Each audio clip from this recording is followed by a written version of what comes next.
کہ دسترخوان اٹھا لو، کھانا برتن اٹھا لو، بلکہ یہ فرماتے تھے کہ کھانا ہو گیا برتن اٹھوا لیا جائے.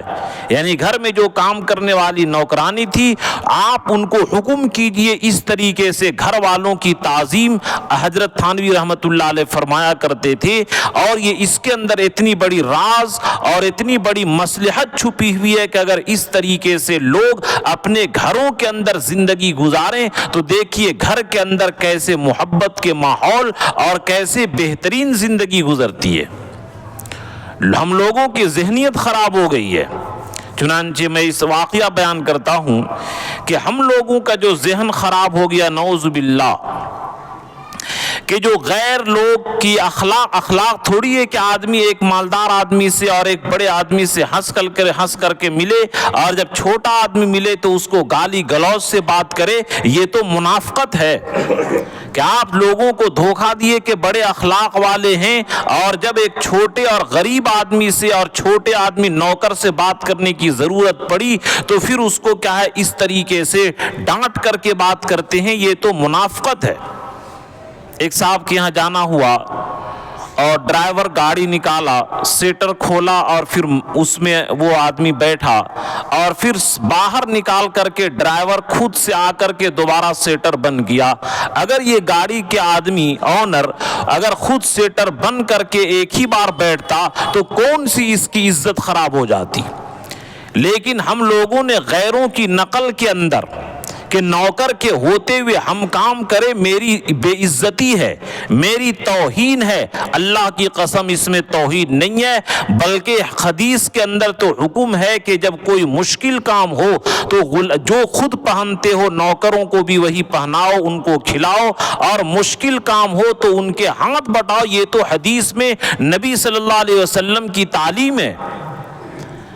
اب یہ کیسے ہم لوگوں کا ذہن خراب ہو گیا کہ نوکر اور خادم ہوتے ہوئے ہم گھریلو کام کریں گے تو میری عزت گھٹ جائے گی. ایسا ہرگز نہیں ہو سکتا. یعنی آدمی اتنی صلاحیت اور اتنی طاقت اور اتنی کیپیسٹی پیدا کرے کہ نعوذ باللہ اگر گھر کے بیوی بچے کہیں مہمان چلے گئے، شادی میں چلے گئے، آپ خود سے پکا سکتے ہیں، کپڑا دھو سکتے ہیں. یہ ہر مرد کے اندر یہ پاور اور طاقت ہونی چاہیے، ورنہ زندگی اس کی اجیرن بن جاتی ہے. تو اللہ کے نبی کی جو صفت بیان کی فی محنت اہلہ، کہ اپنے گھر والوں کی کام میں لگے رہتے تھے. یہ اللہ کے رسول صلی اللہ علیہ وسلم کے گھریلو زندگی کا نقشہ تھا. تو ہم لوگوں کا جو ذہن خراب ہو گیا کہ کامیابی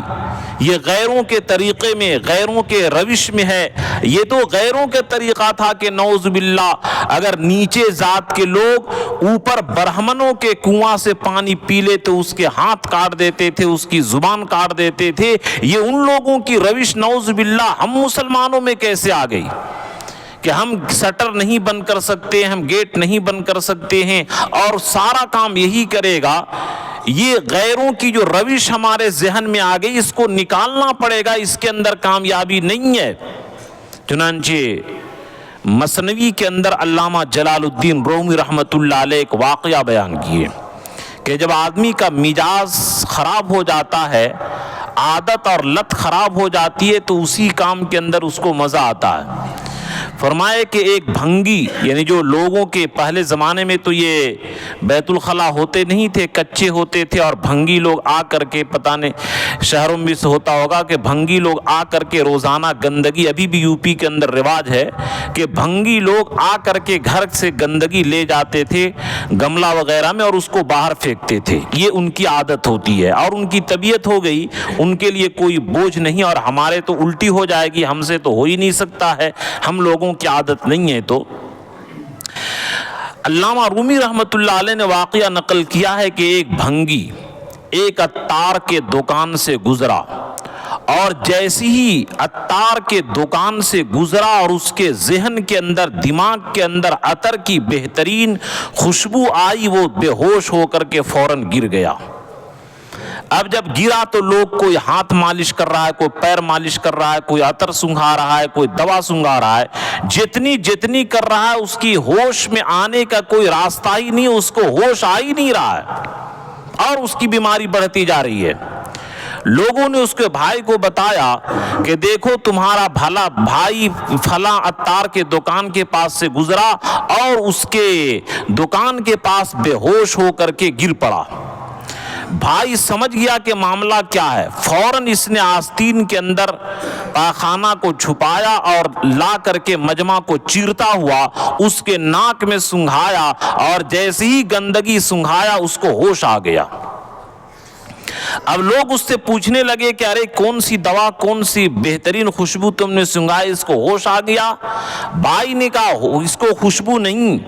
بلکہ اس کی جو طبیعت تھی گندگی میں رہنے کی، اور اتفاق سے اس نے کیا بہترین خوشبو سونگھ لیا، اس گندے طبیعت کو اچھی خوشبو برداشت نہیں ہوئی، اور گندگی کی جو عادی بن گیا تھا اس کو اچھی چیز برداشت نہیں ہوئی، اور اس اچھی چیز کے ہوش نہیں لا کر کے یہ بے ہوش ہو گیا اور اپنے توازن کو کھو دیا، اور میں نے پھر اس کی طبیعت والی چیز کو سنگھایا تو پھر اس کو ہوش آ گیا۔ یہ اس کی اصل ہے۔ اسی طرح نعوذ باللہ ہم لوگ غیروں کی تہذیب سے، ان کے کلچر سے اور ان لوگوں کے اثر سے ہم لوگ اس طریقے سے متاثر ہو گئے کہ ان کے تعلیمات کے اندر، ان کے رسم و رواج کے اندر کامیابی سمجھتے ہیں، لیکن اللہ کی قسم یہ گندگی کے اندر جتنا مبتلا ہوں گے کبھی بھی کامیابی نہیں مل سکتی ہے۔ یہ ہر ایک چیز کے اندر کہ اگر ہمیں موبائل کی گندگی ہے تو اس سے باہر آنے کی کوشش کریں، بد نظری کی گندگی ہے تو اس سے باہر آنے کی کوشش کریں، اور اسی طرح جتنی بھی گندگی اور بیماری ہے اس سے باہر آنے کی کوشش کریں، اور شریعت کی خوشبو سونگھنے کی کوشش کریں۔ آج جو لوگ بالکل بفر جاتے ہیں، لوگ بعض امام سے ناراض ہو جاتے ہیں، بعض خطیب کے دشمن بن جاتے ہیں کہ اگر اس کی طبیعت کے خلاف بات آ گئی تو اپنی بیماری کو نہیں بدلنا چاہتا ہے، شریعت کی خوشبو کو وہ پھینکنا چاہتا ہے، اور وہی گندگی اور شیطان کی گندگی کو سونگھنا چاہتا ہے۔ علامہ رومی رحمت اللہ علیہ اس سے واقعہ سے یہ نصیحت حاصل کی، نصیحت ہم لوگوں کو کرنا چاہتے ہیں کہ اے میرے دوستو، جس طریقے سے وہ بھنگی کی طبیعت بگڑ گئی تھی اور اسی گندگی کے اندر اس کو چین آتا تھا، لیکن اگر یہی دھیرے دھیرے خوشبو سونگتا رہے تو پھر اس کی طبیعت اس بدبو سے متنفر ہو کر کے اسی خوشبو کے اندر اس کو مزہ آئے گا۔ اسی طرح اگر ہم لوگوں کی طبیعت بگڑ چکی ہے، غیروں کی تہذیب سے ہم لوگ متاثر ہو چکے ہیں، اور غیروں کی تہذیب اور کلچر ہمیں اچھی لگتی ہے اور شریعت مصطفیٰ کی خوشبو اچھی نہیں لگتی ہے، اس کو دھیرے دھیرے پریکٹس کر کے اپنے ذہن کے اندر اور اپنے زندگی کے اندر لانے کی کوشش کریں تو اس سے انشاءاللہ ہماری طبیعت صحیح ہو جائے گی، اور پھر اسی شریعت کے اندر مزہ آئے گا۔ جو مثال صحابہ کی موجود ہے کہ صحابہ کرام میں غالباً حضرت حذیفہ ابن الیمان رضی اللہ تعالیٰ عنہ روم کے بادشاہ کے پاس گئے، جو بڑے بڑے، جیسے کہ ابھی امریکہ مثال دے رہا ہوں کہ جیسے امریکہ کی شہرت ہے مالداری وغیرہ میں پہلے تھی، اسی طرح اس زمانے کے اندر بڑے سپر پاور مانے جاتے تھے، اور ان کے یہاں یہ کھانا کھائے تو کھانا کھانے کے بعد دسترخوان پر ذرات گر گئے تو اٹھا کر کے یہ کھانے لگے، تو ایک صحابی نے کہا کہ حضرت اگر آپ ابھی کھاتے ہیں تو کہیں اسلام کی توہین نہ ہو کہ یہ کیسے نبی کے ایلچی آئے ہیں جو یہ اٹھا کر کے گرے ہوئے کھانا کو کھاتے ہیں، کہیں مسلمانوں کی اور حضور صلی اللہ علیہ وسلم کی توہین نہ ہو جائے۔ حضرت حذیفہ رضی اللہ تعالیٰ عنہ غضبناک ہو گئے، غصہ ہو گئے، اترکو سنت حبیبی لہاؤل حمقا، کیا میں اپنے نبی کی سنت، اپنے حبیب کی سنت، اپنے محبوب کی سنت ان بے وقوفوں کی وجہ سے چھوڑ دوں؟ یعنی جب شریعت پر عمل کرنے کی جب پریکٹس ہو جاتی ہے تو بڑے بڑے محلات میں اور بڑے بڑے مجمع کے اندر اب لوگ بالکل آسانی کے ساتھ ٹوپی بھی پہنے ہیں، داڑھی بھی رکھے ہیں، وہ بھی بائیں ہاتھ سے کھاتے ہیں، کھڑے ہو کر کھاتے ہیں، اور یہ ہماری طبیعت مسخ ہو چکی ہے۔ تو میرے دوستو، یہ میں عرض کر رہا تھا کہ آج کی جو تقریر کا موضوع ہے گھریلو کام اپنے ہاتھ سے کرنے کی عادت ڈالنا، کہ جو صحابی رسول کا جو منشا تھا کہ اللہ کے رسول گھر میں کیا کرتے تھے، عبادت کے بارے میں پوچھنا تھا، لیکن فرمائے کہ اللہ کے رسول اپنے گھریلو کام کے اندر رہا کرتے تھے، کپڑے خود سے دھو لیتے تھے، سل لیتے تھے، جوتا سل لیتے تھے، یہ نکال لیتے تھے، بکری دو لیتے تھے، آٹا گن دیتے تھے۔ میں یہ کہتا ہوں کہ خیر اتنی ضرورت نہیں ہے، لیکن اگر کہیں خود کا گھر کے اندر بیوی بچے نہ رہیں تو ایسا اپاہج مت بن جائیے کہ خود سے کھانا نکالنا مشکل ہو جائے، ہوٹل میں آپ کو کھانا پڑے، کپڑے نہ دھونے سکیں۔ اس طریقے سے عادت آپ بنائیں کہ اگر کہیں ایک دو دن کے لیے گھر سے بیوی بچے چلے گئے تو ہم اپاہج نہ بن جائیں اور مجبور نہ ہو جائیں۔ اتنی کیپیسٹی یہ سنت کی نیت سے، عبادت کی نیت سے، کہ اگر ہم حضور کی پیروی میں یہ کرتے ہیں تو جس طرح روزہ، نماز، تسبیح، تلاوت پر ثواب ہے، فاتبعونی، میرے نبی کی پیروی میں تم کرو گے، یحببکم اللہ، اللہ تعالیٰ تم کو اپنا محبوب بنا لیں گے۔ تو اس کے اندر جو میں کہا کہ اللہ کے رسول کے تمام صحابہ کو اگر چاہتے، ایک جس نبی کے وضو کے پانی اور تھوک اور بلغم کو صحابہ زمین پر نہیں گرنے دیتے تھے، اتنی عزت کرتے تھے، تو وہ کتنا کام کر دیتے، لیکن اور ازواج مطہرات بھی نہیں کرنے دیتے، لیکن پھر بھی خود کیا کرتے تھے یہ امت کو تعلیم کے لیے کہ اے میرے امتیوں، اپنے ہاتھ سے یہ کام کرنے کی عادت ڈالنا۔ اس کے اندر ایک یہ کیا ہے، سستی، جو حدیث میں آیا اللہم انی اعوذ بک من العجز والکسل، کہ ہم سستی سے پناہ چاہتے ہیں۔ اگر آپ کے پاس گاڑی ہے تو گاڑی خود سے چلانا سیکھیں، کہ ہمیشہ ڈرائیور کے محتاج نہ ہو، کہ اگر ڈرائیور نہ ہو آپ جہاں چاہیں وہاں جا سکیں۔ یہ آپ کے اندر یہ کیپیسٹی اور طاقت ہونی چاہیے، اللہ یہ کہ اگر آنکھ نہیں دکھائی دیتی ہو، جسم نہیں ساتھ دیتا ہو، پھر ایک مجبوری ہے، لیکن اگر آپ کے اندر طاقت ہے تو یہ خود سے کریں۔ ہر کام میں نوکر اور یہ کہ رکھیں، اللہ نے پیسہ دیا ضروریات کے لیے، اس نیت سے تاکہ وقت بچے تو اس کو آخرت میں اور عبادت میں ہم خرچ کریں، اس نیت سے۔ اس کے اندر کوئی حرج کی بات نہیں ہے، لیکن مجبور محض مت بن جائیے۔